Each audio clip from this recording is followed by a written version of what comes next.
ঢাকায় বহুতল ভবনে অভিযান চালাচ্ছে রাজউক এবং চট্টগ্রামে অভিযান চালাচ্ছে সিডিএ। রাজধানীর শান্তিনগর এলাকায় আছেন সহকর্মী মিজানুর রহমান খবির এবং চট্টগ্রামে রিয়াজউদ্দিন বাজার এলাকায় আছেন কমল দে। প্রথমে যাচ্ছি খবিরের কাছে। খবির, ঢাকায় আগুনের ঝুঁকিতে কয়টি ভবন আছে বা কয়টি ভবনই বা আগুনের ঝুঁকি মুক্ত, এই অভিযান চলছে রাজধানী উন্নয়ন কর্তৃপক্ষ বা রাজুকের পক্ষ থেকে। এরই অংশ হিসেবে আজকের অভিযান এখন চলছে কর্ণফুলী গার্ডেন সিটি নামে যে ভবনটি আছে সেই শান্তিনগরের কর্ণফুলী গার্ডেন সিটি, এটির বেসমেন্টে এখন আমরা আছি। একটু আগে এখানকার রাজুকের কর্মকর্তারা এসে ভবনের যে মালিকপক্ষ বা যারা এখন তত্ত্বাবধানে আছেন তাদের সঙ্গে কথা বলেছেন। আপনারা দেখছেন যে যেই এক্সিট ডোর বা বহির্গমন সিঁড়ি বা বহির্গমনের যে দরজা আছে সেগুলো মাপঝোঁক এবং একই সাথে নকশা মেনে হয়েছে কিনা সেগুলো মূলত পরীক্ষা নিরীক্ষা করছেন রাজুকের কর্মকর্তারা। আমরা একটু বাম দিকে যদি দেখানোর চেষ্টা করি যে সিঁড়িটি রয়েছে, সেই সিঁড়ি তুলনামূলকভাবে সরু বলে রাজুকের কর্মকর্তারা একটু আগে আমাদেরকে বলেছেন এবং তারা মাপঝোঁক করে দেখছেন যে এই সিঁড়িটি 4তলা থেকে নেমে গেছে নিচে এবং এর পাশে কিন্তু জেনারেটর থাকায় আগুনের ঝুঁকি একটু বেশি মনে হচ্ছে তাদের কাছে, যে যদি কোনো দুর্ঘটনা ঘটে থাকে তখন এই দরজার কাছে এসে সেখান থেকে অনেকগুলো লোক একসাথে বের হয়ে একটু কঠিন হয়ে পড়বে। সেই মাপঝোঁকগুলি করছেন এবং প্রয়োজনীয় নির্দেশনা তারা দিয়ে যাচ্ছেন এবং এই তথ্য নথিবদ্ধ করে তারা এখান থেকে নিয়ে গেছেন। এর আগে মোট 4টি ভবনে তারা অভিযান চালিয়েছেন এবং ব্যাংক 2টি ভবনে রয়েছে।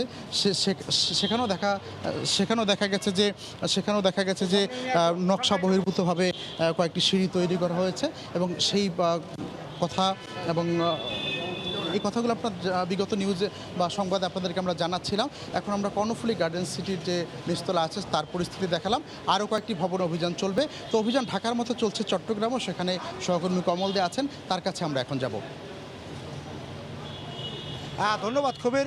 বন্দরনগরী চট্টগ্রামের সবচেয়ে বড় খুচরা বাজার হলো চট্টগ্রামের রিয়াজউদ্দিন বাজার, যেখানে অন্তত 10,000-এর বেশি পাকা মার্কেট রয়েছে এবং রয়েছে খুচরা দোকান। সেগুলিকে নিরাপত্তা নির্বিঘ্ন করার জন্য, বিশেষ করে ফায়ার সার্ভিসের গাড়ি প্রবেশের ব্যবস্থা করার জন্য কিন্তু এখানে উচ্ছেদ শুরু হয়েছে সকাল থেকে। চট্টগ্রাম উন্নয়ন কর্তৃপক্ষের ঊর্ধ্বতন কর্মকর্তারা এই উচ্ছেদ কার্যক্রম পরিচালনা করছেন এবং আমরা দেখেছি তারা কিন্তু চট্টগ্রামের যে রেজদিন বাজার এলাকাটি রয়েছে সেই এলাকায় তারা বিভিন্ন মার্কেটে যাচ্ছেন এবং ফুটপাথ এলাকায় যে দোকানগুলো সেগুলো ভেঙে ফেলছেন। তারা বলছেন যেহেতু ফায়ার যদি কোনো রকম দুর্ঘটনা ঘটে যাতে ফায়ার সার্ভিসের গাড়িগুলো নির্বিঘ্নে প্রবেশ করতে পারে সেই ব্যবস্থা তারা চেষ্টা করছেন। কিন্তু এখন পর্যন্ত দেখা যাচ্ছে এখানে কিছু বাধা সৃষ্টি হচ্ছে। বিশেষ করে তারা অভিযোগ করছে তাদেরকে আগে বলা হয়নি, সে বিষয়টা মাথায় রেখে কিন্তু সিডিএ উন্নয়ন কর্তৃপক্ষ তাদের প্রতিটি মার্কেটকে আধা ঘন্টা করে সময় দিচ্ছেন এবং বলছে 8 ঘন্টার মধ্যে এই উচ্ছেদ কার্যক্রম পরিচালনা করবে। আপনারা দেখতে পাচ্ছেন এটি একটি বিশাল মার্কেট যার ব্যাপ্তি প্রায় 3 কিলোমিটারের বেশি, কিন্তু সেখানে কিন্তু অগ্নি নির্বাপক ব্যবস্থা একেবারে অপ্রতুল এবং এখানে প্রায়শই কিন্তু নানা দুর্ঘটনা ঘটে। এরই প্রেক্ষিতে গিয়ে আজকে থেকে এই উচ্ছেদ অভিযান শুরু হয়েছে। সেই উচ্ছেদের মধ্যে ইতিমধ্যে কিন্তু 100-এর বেশি ছোট ছোট দোকান ভেঙে দিয়েছে চট্টগ্রাম উন্নয়ন কর্তৃপক্ষের ম্যাজিস্ট্রেট।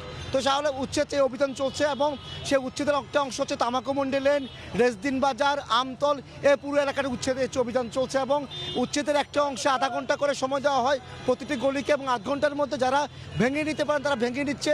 বাকি ভাঙতে না পারলে সেগুলি কিন্তু এক বল্ডুজার দিয়ে ভেঙে দেওয়া হচ্ছে।